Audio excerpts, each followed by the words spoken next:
Welcome. This is New Vision Television, and we have engineer Julius John Mowolia Rwebuga. Quite a mouthful, but he does a lot. Who is the president of Uganda North American Association. Welcome. Thank you so much. Thank you so much for this opportunity. He's going to tell us about the great plans he has for us. He has just taken office and is going to be in office for the next 2 years. Most people know about being a weekend gathering where we celebrate and have a good time. But but when we talk about in terms of what else we're doing today, we have programs that are running. One of the main programs is Miss Uganda North America. It's bringing together young women across the US and Canada to really learn and be leaders within their own communities. That's one program. The other program that we came up with this year, we partnered with the Uganda Fistula Fund to build a hospital in Toroti, Uganda. How much more can you do?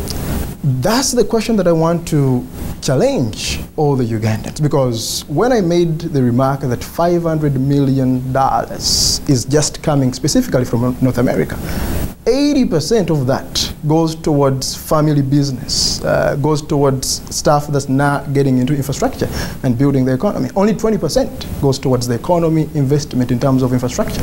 Now, the question is, how do we flip and change the dynamic of that and make 80% towards investment in the country and just keep with the 20% that goes towards family? But with that, the example that I gave of Kenya, the Kenyan leadership has really been paramount on involving the diaspora community, and this goes a long way. What are we giving the Ugandans outside of Uganda when they come back to Uganda? Are they investors or not? So there's an opportunity where we can work with the government in Uganda to talk about policy, to talk about what can be done and why that's important. Is there any collective mobilization effort of funds among Ugandans in North America?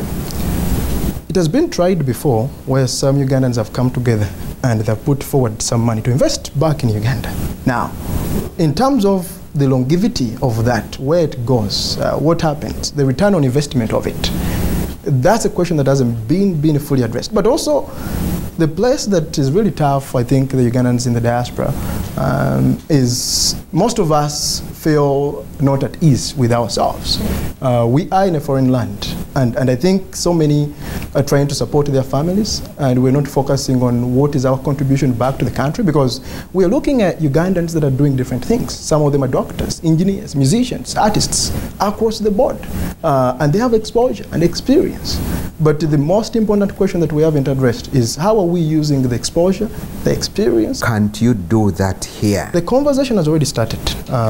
When I joined UNAA recently, one of the critical pieces I focused on is we have had many leaders that have been around, and they have been focused on how do we build a bigger platform of all the Ugandans outside of Uganda. Now, the conversation that we're having with them today is what's happening, how can we get into these local communities and engage them on a bigger way in terms of participation, in terms of involvement, in terms of contribution, and investment eventually, because some of them are in the US and they want to stay. The majority are in the US and want to come back to Uganda. Those that want to stay, what are we doing about it? How are we supporting them? How are we giving them a network and a platform? Those that want to come back to Uganda, what are the opportunities like? Today, for example, the Uganda Investment Authority, they have created what they're calling a one-stop center, where if you're an investor, if you're diaspora Ugandan and you're back, you can go there. Every single piece that you need is going to be situated right there, and you can start your own business. Now, the question that we're looking at is, how do we get that information across to all these many Ugandans outside and living in North America? Right. How did you become interim? When I look at you, you are the age of, you are not really, there are so many Ugandans who have been long established in the USA. How do you end up being their president when you're such a young man? The history of UNAA. UNAA is the Ugandan North American Association. This is an organization that has been around for 29 years. Started in 1988 by two sisters in Atlanta, Georgia. that really wanted to get a get-together of Ugandans to network, get to know one another, and really get an opportunity and a platform. Over the years, this organization and association has outgrown that first gathering to be what it is today. Every single 2 years, we have elections, depending on where the city and the convention is. Every how many years? Every single 2 years, we have an election. This year, the election was in Miami, Florida. And we had a lot of candidates that ran. I was actually elected to be the vice president of the association. And in the absence and suspension of the president, I have to step in and be the interim president. But my title per election was to be the vice president of this association. Do you think the Ugandans in North America can provide some of this developmental money in an institutionalized way, rather than telling every individual, you want to go and do something in Uganda, this is how we can do it? Can we get some better funding from our people who are in North America? The message of hope on that is that yes, we can.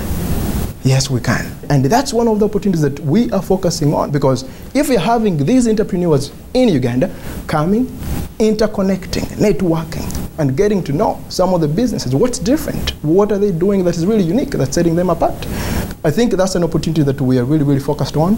And the people driving that summit are Ugandans that are organizing it. And I think if that process is taken serious, and I think it's going to be, we are looking at a lot of people contributing to this country. And that gives me hope today when I'm talking about what UNAA is all about. Shouldn't we be afraid that bickering amongst Ugandans out there will make this impossible? Bickering, you know, whenever you have a community, there's always going to be some kind of fighting. When you have a family as well, there's fighting within the family. But when the fighting is all said and done, you have to come back and sit back on the table, and if you're in a family, eat the dinner. Eat the dinner. Now, we've been fighting one another as Ugandans in the diaspora for far so long. And what I've been saying from day one, we can agree to disagree, but we have to be able to look at the big picture, understand what it is, understand what our contribution can be. And if that happens, all the progress we are talking about that can be happening back here in Uganda. Tell me, I don't want to call it racism, but what is it about us that makes those people in America think that we are corrupt, like it's in our DNA? Why do we have someone as important as President of the UN General Assembly and people contemplate to offer him a bribe? I'm not saying he took a bribe, but people try to give him a bribe. Why? If he was a Mzungu or someone else, would they think that they can give him some small monies to influence him? I think our culture, not just in Uganda, but across the continent, a lot of people identify us as people that are not doing the right thing, people that don't have a moral compass and don't have integrity.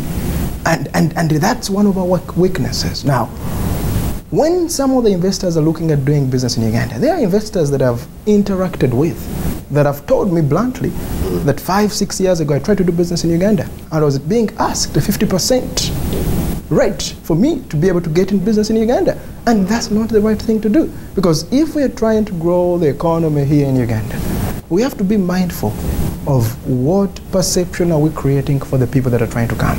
And if someone comes and has their money, they're willing to invest, and we're asking 50%, 40%, that's half of the investment. They're going to feel not at ease in what's going on. So for you people in America, I happen to know that, for example, tax evasion, stealing taxes, refusing to pay taxes is as awful and as shameful as defiling a kid here. So how will you manage to reconcile the two cultures? You are in a culture whereby cheating on taxes is so bad and so shameful, even your family can shun you. And you want to come and invest and deal in a society whereby the biggest tax thieves are the most respected in our society. Those are two opposite poles. We are very different from you. How will you manage to do business when you are from the culture which averts tax evasion and we are in a culture that praises tax thieves? The Ugandans love their country the most. It's not the Chinese, it's not the Americans. We love our country the most. And as we look at where we are today, we have to critically be honest with ourselves on what has happened and how do we get away from it. And this is a conversation where I hold the view that people that have traveled a little bit can be of service to Uganda, to our culture, in terms of, we are not saying that those say that are in the US or Canada, they just speak the US system and bring it and implant it in Uganda. No, that can't work. But there are habits that we can borrow and learn from on what they are doing. Yes, Uganda is a young country, and we have so many ways to go. Because when we look at some of these countries, for example, the US, this is a country that has been around for 200 plus years. Its democracy has grown. Our democracy in Uganda is growing. There's hope that eventually we are going to be on the right path to growth and development in this country. And it's up to us to shape the next generation, to give back to it, to mentor the next generation. And eventually, if this is done right, what we're looking at is we are planting a seed. That seed is going to grow, and eventually it's going to be a tree.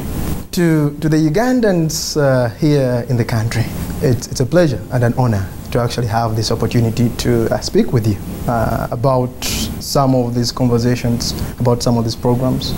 To the Ugandans in the diaspora outside of Uganda, it's an honor to work with some of you and hopefully to work with most of you eventually. Okay, you've heard it from the president of Ugandans in North America himself. He leads over 100,000 people. That's more than a constituency in Uganda, and all of them are very, can I say, capable by our standards. They can do quite a lot. Let's keep him engaged, and he will come back to account next year in December. I promise you.